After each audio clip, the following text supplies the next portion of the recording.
Welcome to the Ignite Movements podcast, where we're helping leaders start multiplying movements. As always, today, if you find this content helpful, I hope that you'll take the time to like, subscribe, share, and even comment as well. On this episode today, we're going to be diving into something that is really at the heart of multiplying movements. And so when you're talking about igniting movements, you can do that one of two ways. You can do that through just starting other churches constantly that are completely autonomous, or you can do that through starting multi-site churches, a church that is one church in many locations. And so both of those are awesome. Both of those advance the kingdom. Today we're going to drill down specifically on the multi-site concept. We may deal with the other one in another future episode, but today we're really going to drill down on that multi-site concept. And so before we get into the details of some of the things that you need to think through, I want to just kind of take you a little bit on our journey. Doesn't mean it's the right way to go about it, but I just want to make you aware of kind of where we're coming from. When we started Northridge Community Church in 2008, we immediately said, we're going to be a church that starts churches. And so there's going to be more than one of these. And we declared that right up front, which was really, really helpful, by the way. If you go ahead and tell people that right up front and say, this is who we're going to be as a church, it does several things. One, it encourages other people to jump on board that are interested in that kind of thing. We literally I'm sitting in a campus today where we had families start to come to the original campus and say, hey, we heard that you all start churches and our area needs a church like this. And so first of all, you kind of get a reputation for that. You draw people who are interested in those kinds of things. But it also just helps people understand right from the start, we're going to be a very unselfish church. If that's not your thing, if you're looking for something just to become a mega church and that kind of thing, then this is probably not going to be the type of thing you're going to be interested in. And so it just sets the tone right up front so that when you go to do it, it's not as shocking. I remember telling our leadership team in the early days, when it's time to start another campus, I'm going to come to you and say, okay, it's time. We're going to start another campus. And you're going to tell me we don't have a budget for that. And I'm going to tell you we didn't have a budget for the first church at all when we started it. So, it just going ahead and getting that mindset that, hey, we're going to take steps of faith. It's going to be hard. It's going to be a stretch, but we're going to do it. And so by 2012, our original campus was really, really packed. Didn't have a lot of room to grow. And so we began thinking about how are we going to start the first campus or the second church, so to speak. And so we tried to raise up leaders from inside. That just didn't work out in that situation. I think maybe looking back, we could have been more intentional to do that. Now we have a lot more systems in place to do that. But for whatever reason, we took a couple attempts at it. Didn't work out. And so we ended up talking to somebody who, one of our staff members knew a friend that was finishing seminary in Texas and loved to make disciples, was from our area, was interested in moving back to the area.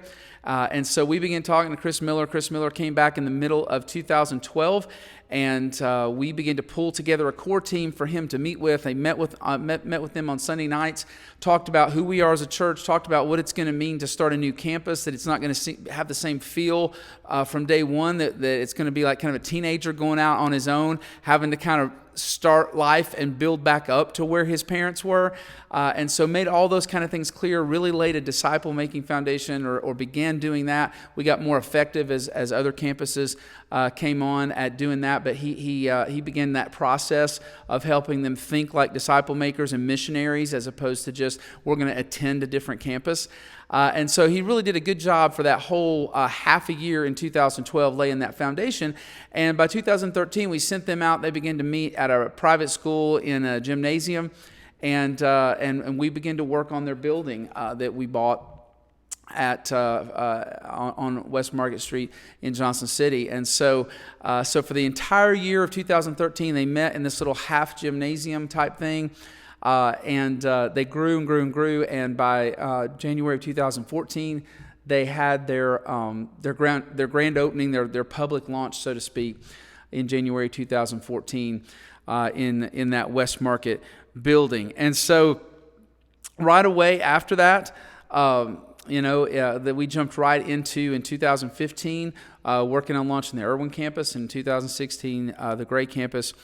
As well. And so we just kept moving forward as quickly as we could. That's kind of where we've been. We've just continually been spinning churches off of churches.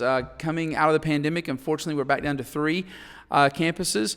And it's going to take us a little bit to get back to spinning churches off. But one of the things that I really found in the meantime during the pandemic was we have become way more focused and intentional about what we do, which I think is going to serve us really, really well. I feel like we're at a much better place now to get back to launching churches than we were even in the first place. And so I want to just take a moment to roll through some key principles that you really need to look at when it comes to going to multi-site. So these are some things, like to give you things that you can sit in with your staff or your core members and say, hey, we need to discuss these things. And these are the things you really, really need to talk about. First of all, leadership development is key. For the most part, we have had very few staff members that did not come from inside the church. So generally speaking, we raise up staff members from inside the church. And we now have very clear leadership pipeline plans and resources in place to raise up leaders in every area of our church.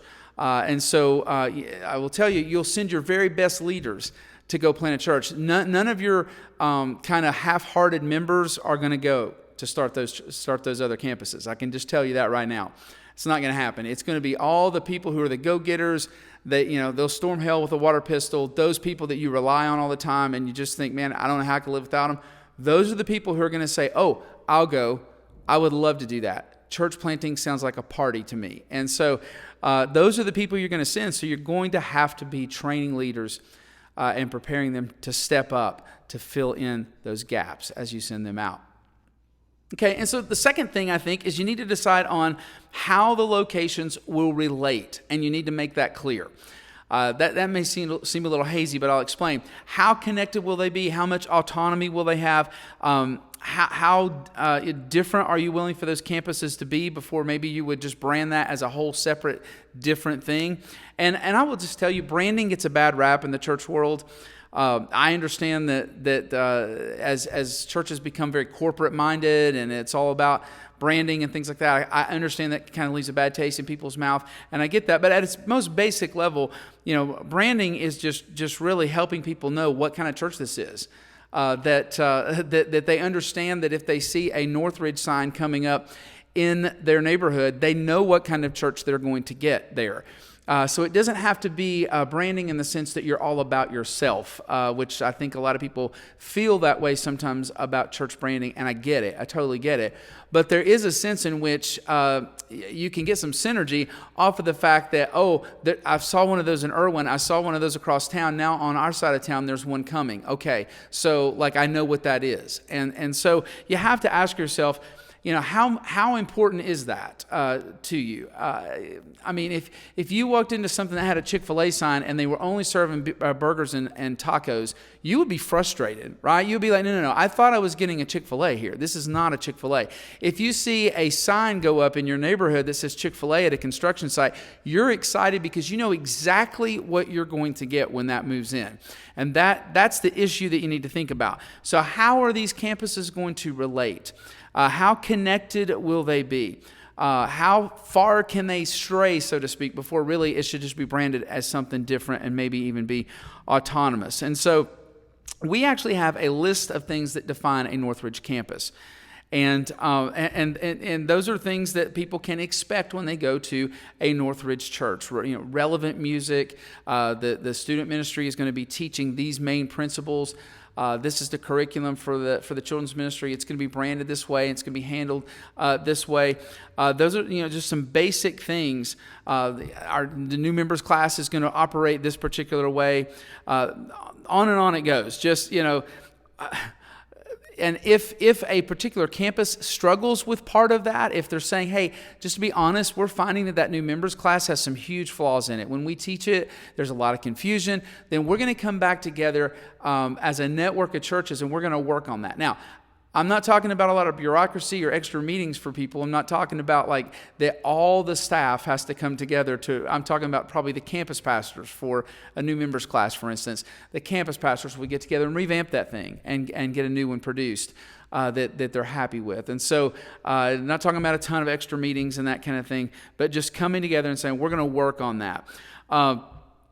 For us, we've decided to use live speakers at every campus, and our area seems to respond better to that. There have been some really very effective big-name churches that have kind of rolled out and tried the video campus type thing in our area, and it just hasn't gone well. None of them have actually lasted. Again, not busting on that. It just hasn't worked. It doesn't seem like it has. And so for us, that's who we are as a church. We're going to use live speakers. All of our student pastors relate to each other and teach the same series. They plan an annual student conference together. And our worship leaders work together to where they may have a little bit different taste in the sources where they get their music. This person likes this group better. This person likes that group better. But when you walk into a Northridge campus, it's going to feel like you're doing the same thing that you were at the other campus. So it's not going to feel like, oh, they sing totally different music.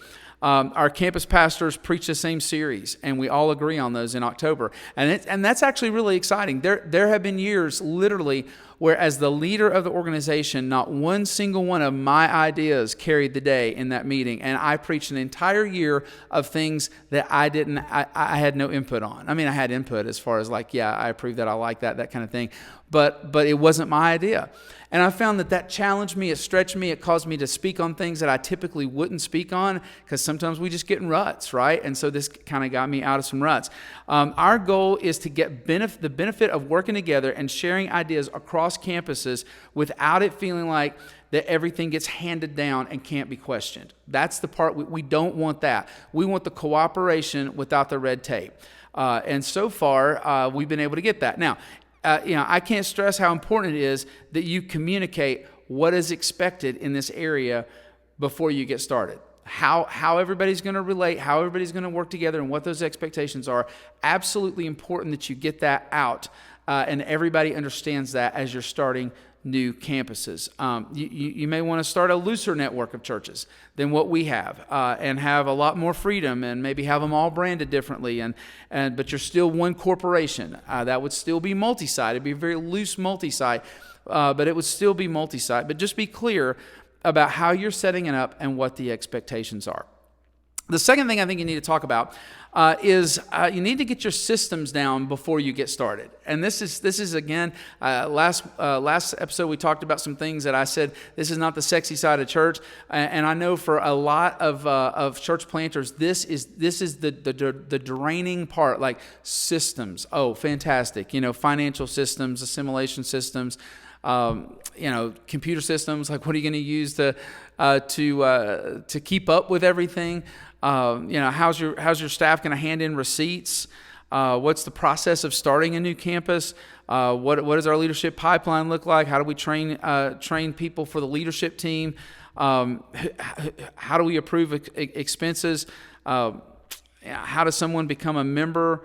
How do you handle baptisms? How do you expect offerings to be handled? Just all those systems. How do you train volunteers? And so it's so important that you really think through what do we do with all these systems before you get started, because you can't start becoming multi-site and say, we hadn't thought that through.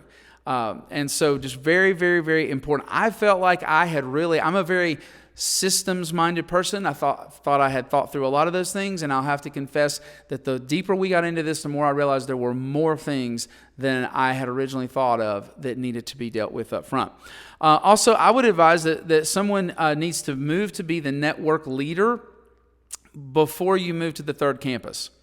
Before you move on to starting a third campus, someone needs to just to make that transition and say, okay, I now just lead the network. I don't lead a campus. And that's going to be a hard pill to swallow, because obviously you're basically talking about an additional salary, and you're saying this is not a good time for it. We could be expanding. We could be reaching new people. We could be starting another campus.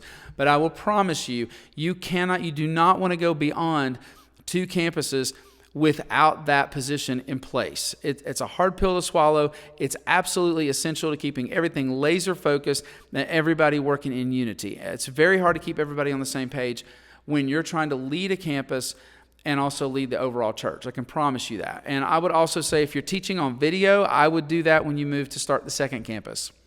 That you just go ahead and make that move. You're the video teacher, and you oversee the small network that is getting started there.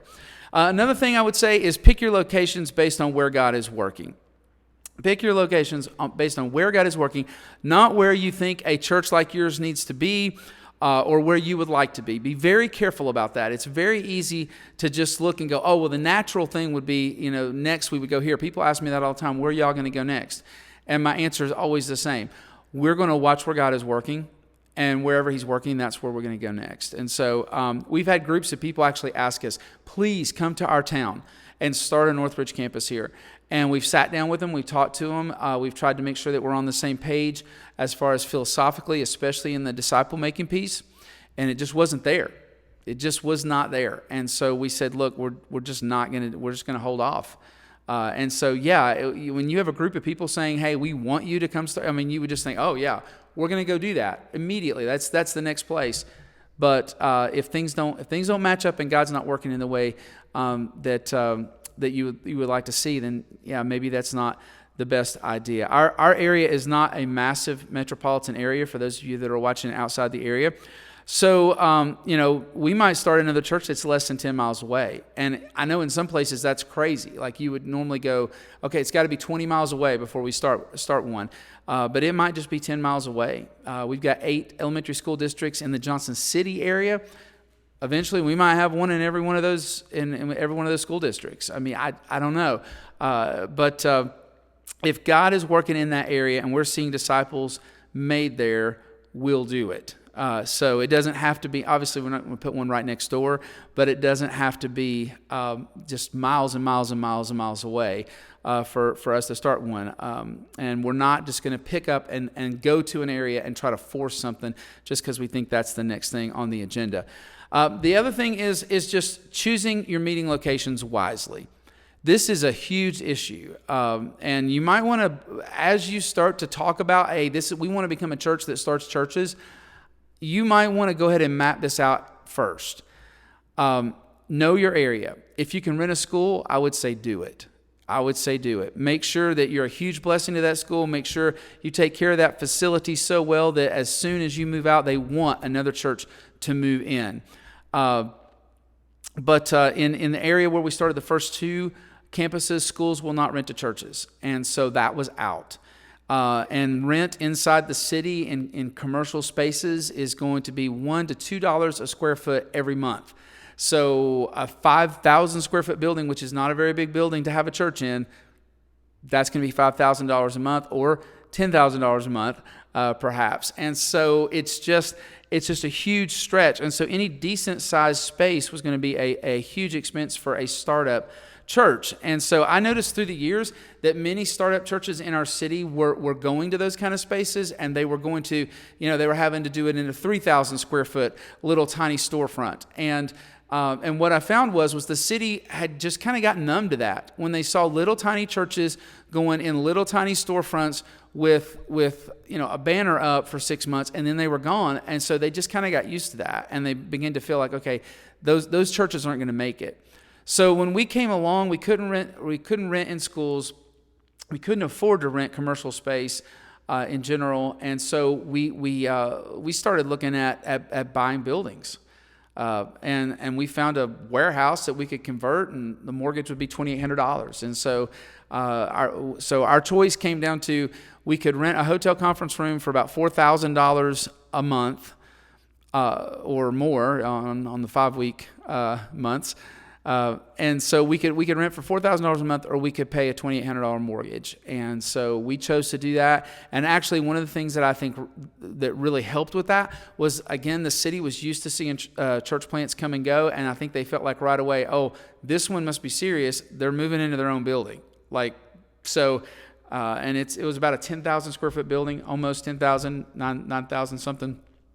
So decent sized building to really, really get going. And so I just think that it's very, very important to know the history of what has happened in your city with church plants and know what has worked and what hasn't before you start spinning off churches. Now, if you're spinning off cafe-style churches, you can meet in any restaurant or coffee shop that isn't open on a Sunday morning. So, yay.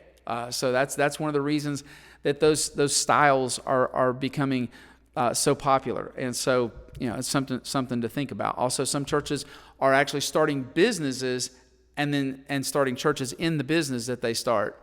And so maybe they have a string of coffee shops that they've opened, and they do cafe style worship in all of those. And so just something to think about. One of the reasons I'm so passionate about churches going multi-site is I believe that healthy churches starting churches is going to be more successful and has been more successful than parachute planters moving into town and trying to make a go of it alone. So when you're starting a church for a church, there's a lot of accountability, right? So sometimes you may have an outside board if you're a parachute church planter and they check in on you every once in a while. But if you're starting a church for a church, I know when we started that second church, Chris Miller and I talked all the time. How are things going? What's going on right now? What next step do we need to take? And so there's a lot of accountability there. And there's also a lot of backup when things aren't going well as well. We've had at least 2 of our campuses that through the years have had moments where they wouldn't have existed anymore financially, just would not have made it if they were not a part of a larger network. And we borrow musicians all the time. We rotate speakers all the time. There's just a lot of being able to help each other when you are together in a multi-site situation. Another reason I believe they tend to be more successful is you can take your time. And this is so important. If you're on your own and you decide to start a church, you have to get that thing off the ground in a hurry, or you're going to have to find something else to do because you're going to run out of fundraising money. And I was told that at one point by one person. They said, hey, I'm coming into town in January. I need to get this thing off the ground by the beginning of April for Easter because my fundraising is going to run out. And so there's no time to really take your time and develop a core and really begin to gain momentum before you publicly launch, so that by the time you publicly launch, people are like, where does church come from? Holy cow, there's a fully functioning church I'd never heard of until now that is just right there. You don't have that opportunity to do that. And for us, it has been a huge advantage because even on the first church, when we didn't have anybody backing us, we took 1 year and 3 months to get it off the ground, and every other one of our campuses has been no less than 18 months before their public launch. And so there's a lot of struggles and there's a lot of tensions that have to be managed when you do a multi-site situation instead of spinning churches off autonomously. There's no doubt about that. For us, those have been worth it to manage those tensions, to have the teamwork and the cooperation that we're able to experience out of it. And so, I hope that these have been some helpful things for you to think through as a team. As always, we would love to hear your questions. We'd love to hear your questions on this topic or any other topics that you would like to see us tackle. And I just want to say thanks for listening. Thanks for watching. And we'll see you next month on Ignite Movements.